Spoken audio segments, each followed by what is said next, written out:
comunicación es cada acto de transmisión de información.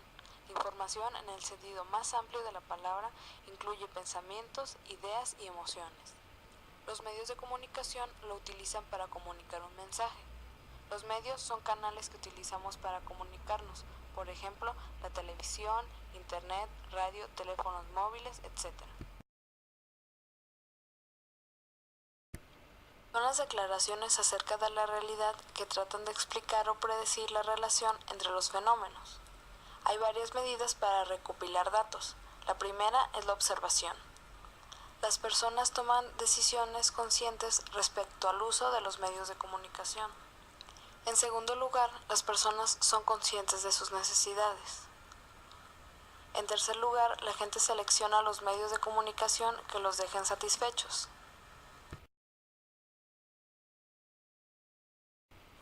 Muchas personas dan un significado diferente a un mensaje que se pretende, pero ¿por qué debería ser esto malo? En su lugar, se centran en los receptores de la comunicación y la forma en que dan sentido a un mensaje, utilizando su propio conjunto de herramientas, con sus propios antecedentes, experiencias, conocimientos, emociones, etc.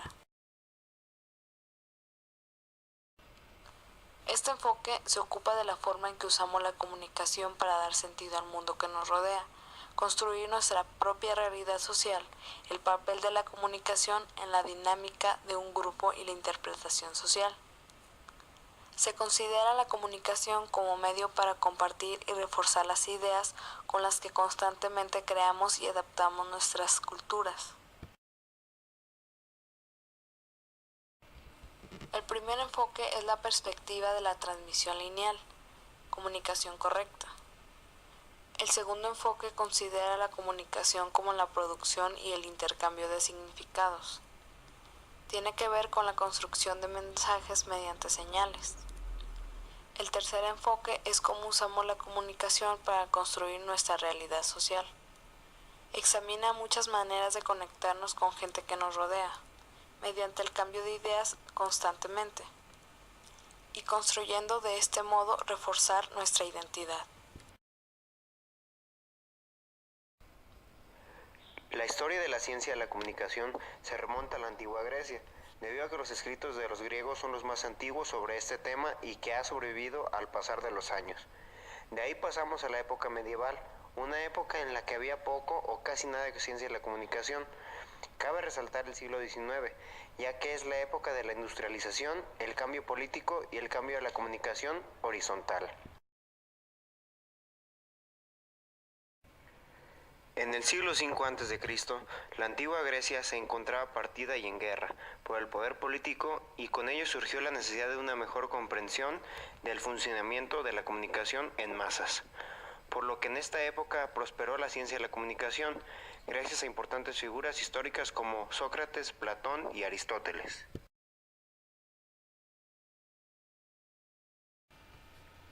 La primera escuela consideraba la comunicación como una forma para redescubrir la verdad de las cosas.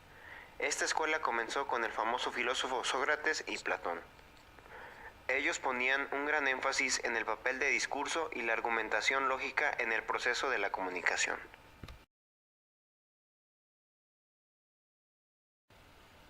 En el arte de la retórica, Aristóteles abrió una brecha entre la solista y el método dialéctico. Se centraba en el aspecto de quién envía comunicación y utiliza un modelo simple para explicar las diferentes etapas para enviar un mensaje. Esta etapa es la invención de la comunicación, donde el estilo del mensaje se determina y por último será entregado. La Edad Media fue la época oscura de la comunicación, ya que la opinión del público perdía importancia. El sistema político era completamente diferente y esto provocaba que los ciudadanos quedaran fuera de los temas de decisión políticas que estaban en proceso. Todo esto fue a causa de la caída del Imperio Romano, el cual había establecido nuevas leyes de la comunicación y se las llevaron a la historia tras su caída. Este renacimiento se dio en el siglo XIV en Florencia y rápidamente se extendió por el resto de Europa, allanando el camino para los tiempos modernos de nuestra era y la de la comunicación. Este hecho creó cambios políticos, así como religiosos, ya que condujeron a la reforma y la rebelión de nuevas religiones, en la cual la de mayor éxito era la Iglesia protestante y la Iglesia católica romana perdió su monopolio religioso.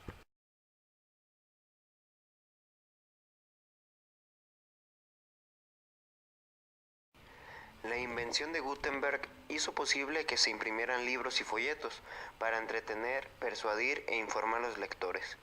A partir del siglo XVI, estos folletos eran en muchos aspectos el nuevo medio de comunicación para dar información y opiniones sobre temas de actualidad. Fue gracias a los folletos que se llevaron a cabo debates políticos, así como se informaba de grandes victorias o derrotas militares. El siglo XIX es visto como el punto de los tiempos modernos, por su caracterización de la industrialización, el aumento del nacionalismo, el nacimiento de los partidos políticos, nacimiento del socialismo y la emancipación de las masas. El auge de los medios de comunicación creó un ámbito sociopolítico y dio un gran poder financiero a las masas. Los medios de comunicación fueron capaces de influir, hacer que la gente se hiciera rica y formara o quebrara comunidades. El primer enfoque es por supuesto el efecto lineal o enfoque orientado. Esto fue durante mucho tiempo y tal vez hasta cierta medida lo que sigue siendo y sin duda alguna es el enfoque dominante en nuestro campo. Es una perspectiva que tiene que ver en gran medida con los supuestos efectos de la masa y la comunicación mediada, o en otras palabras, el poder de los medios de comunicación. Esto provocó en el mundo que se sintonizaran las radios, aunque estas sintonizaciones eran generalmente de campañas a favor de una postura agresiva y parecía estar esperando una venida de conflicto. La guerra y los medios de comunicación estaban haciendo campaña de patriotismo, el cual creaba voluntarios para ser soldados de una de las guerras más sangrientas que fue la Primera Guerra Mundial.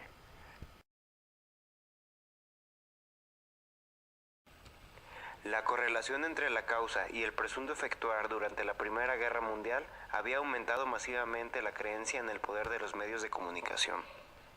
Fue visto por muchos como una poderosa herramienta, ya sea para bien o para mal, tratando de persuadir a las masas a través de la comunicación.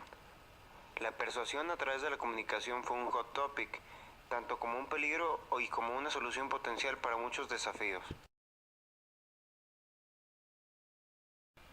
Muchos investigadores argumentaban que los efectos de comunicación de masas se habían sobreestimado. La idea de un público pasivo también había sido rechazada. Especialmente cuando se daban cuenta de un golpe de derecha, que iba a ser un intento de persuasión, a la cual a esta teoría se le llamaba la inoculación, que es básicamente la premisa central de que un público preparado es más capaz de resistir la persuasión. A largo plazo, una nueva teoría llamada cultivo propuso que las audiencias tendieran a desplazarse hacia los puntos de vista de los medios. Los efectos indirectos fueron dados por efectos asociados. Los efectos personales son pluriformes y tienen que ser estudiados en contexto. El refuerzo en lugar de cambio indica que la gente recuerda y selecciona sus propios conocimientos y predisposiciones. El paradigma efectos negociados equilibra una creencia en efectos de gran alcance con la idea de que el público era realmente capaz de seleccionar y bloquear mensajes y el uso de ellos para sus propios fines. Esta línea de pensamiento también era muy evidente en la recepción y significación, que se había desarrollado gradualmente desde los años 70. La audiencia fue vista como pasiva e indefensa ante la comunicación de masas. Adaptamos la teoría literaria de la idea de que todo lo que comunica algo es un texto que puede ser leído.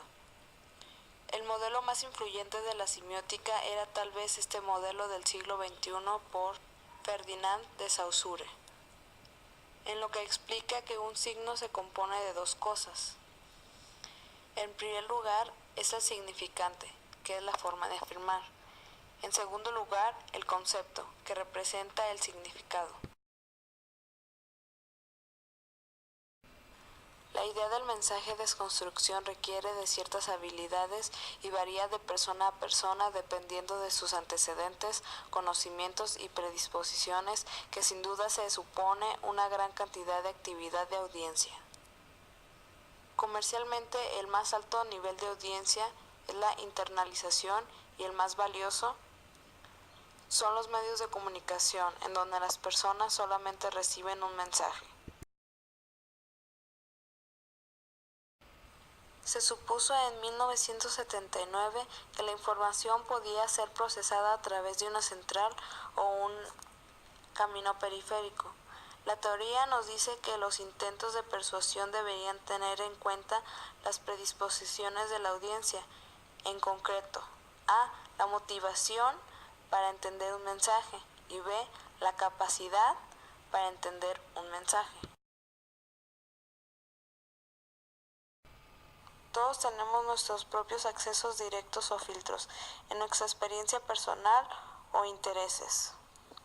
Pero los estudios también sugieren que diferentes maneras en nuestros atajos cognitivos en realidad están influenciadas por los medios de comunicación. Por ejemplo, algunos mensajes nos dicen qué es importante y cómo es posible formar parte de una especie de dictamen sobre ellos. Hemos pasado de la historia de nuestro campo a las teorías que consideran la comunicación como un proceso con un solo significado correcto, a las teorías que se centran más en el mensaje constructivo. Entre los elementos importantes son el hecho de que la cultura rodea a las personas. El proceso de compartir nos hace pertenecer a la sociedad o un grupo. Así que la cultura tiene que ver mucho con nuestra propia identidad, con un sentimiento de pertenencia a la sociedad, a un mayor grupo o de un marco cultural. La cultura es a menudo visto como un reflejo de la sociedad en general. La idea es, si estudiamos la cultura, aprendemos la función de la sociedad, que las reglas y las verdades están en el lugar y donde el poder reside. Las culturas cambian todo el tiempo, como la nueva tecnología y los cambios de población. Pero es importante darse cuenta de que el cambio también es inherente a la cultura, ya que de repente ocurrirá un cambio. Se puede imaginar que todo este cambio y la diversidad cultural provoca mucha incertidumbre en nuestras vidas.